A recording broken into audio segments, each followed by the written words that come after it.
तो मैं राम की शपथ खा के कहता हूँ, जो मांगोगी वो देंगे। रघुकुल रीत सदा चली आई, प्राण जाए पर वचन न जाई।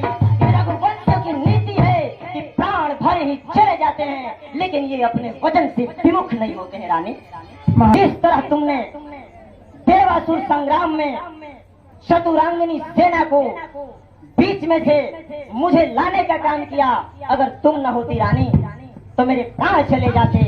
उसी वक्त से मैं अपने प्राण को तुम्हारी धरोहर समझ रहा हूँ, और मैंने थोड़ी सी कंजूसी की थी। हाँ, मुझे आभास हो रहा है, मैंने कंजूसी की थी।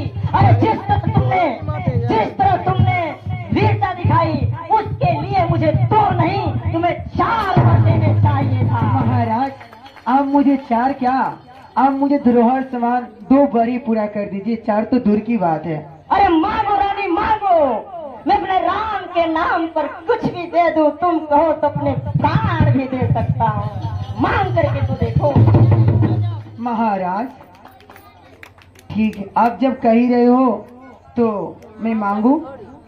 अरे मांगो, मांगने में इतना संकोच क्यों करती हो? आज मैं इतना प्रसन्न हूँ कि तुम 2 मांगोगी, मैं 4 दूंगा। मांग करके तो देखो। महाराज ठीक है, देखिए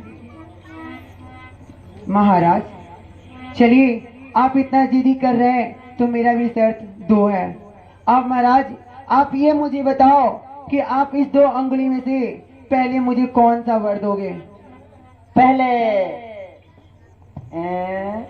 ये मांग लो। महाराज सोच लीजिएगा भी। मांगो रानी, इतना संकोच ना करो, मांगो। तो महाराज आप सुनिए, देखिए मेरा ये वर कहता है कि मेरा पुत्र भरत का राज तिलक। क्या भरत को राज तिलक? क्यों रानी? राम 14 वर्ष के लिए तपस्वी वेश में 14 वर्ष के लिए। अरे राम को मुझसे ना मांगो, कह दो कि झूठ है, कह दो कि झूठ है। अरे राम को वन भेजने की बात तुम कैसे कह सकती हो रानी? क्या हुआ महाराज, ऐसी मैंने क्या बोल दी? आपका दिया हुआ 2 वर मैंने मांग लिया। नहीं रानी, कह दो कि झूठ है, कह दो कि झूठ है। अरे राम और लक्ष्मण तो मेरी 2 आंखें हैं, मुझसे मेरी आंखें मांग लो, मैं अपनी आंखें निकाल कर दे दूंगा, लेकिन मुझसे मेरे राम को ना मांगो। तुम ऐसी बात कर रही हो रानी? तुमको पता नहीं कि राम मुझे सबसे अधिक प्रिय है। अगर तुम मेरा मस्तक मांगना चाहती हो तो ये मस्तक काट कर तेरे चरणों में डाल दूंगा, लेकिन ऐसी व्यथा, ऐसी कुटिलता अपने मन से निकाल दे रानी, अपने मन से निकाल दे।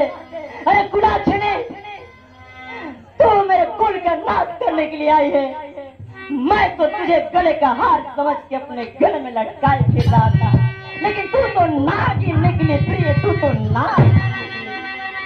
ये प्रजा क्या कहेगी, ये लोग क्या कहेंगे जब मैं जाऊंगा प्रजा के बीच? तो लोग कहेंगे कि बूढ़े राजा ने पत्नी के मोह में आकर के अपने धर्मात्मा पुत्र को वन में भेज दिया। तो मैं प्रजा के सामने अपना कैसे सर ऊंचा करूंगा रानी, कैसे ऊंचा करूंगा? जरा ये तो सोच लेते कि सूर्य के बिना ये संसार जीवित रह सकता है, सूर्य के बिना ये संसार जीवित रह सकता है, जल के बिना मछली जीवित रह सकती है, लेकिन राम के बिना, अरे राम के बिना ये दशरथ के प्राण जीवित नहीं रह सकते हैं, जीवित नहीं रह सकते। हे विधाता, अरे तूने मुझे कहीं का नहीं छोड़ा, अरे कहाँ लाके मुझे कुठार मारा है। हे राम, मेरे राम, मेरे राम, मेरे राम, मेरे राम, मेरे राम। सुमंत्र जी,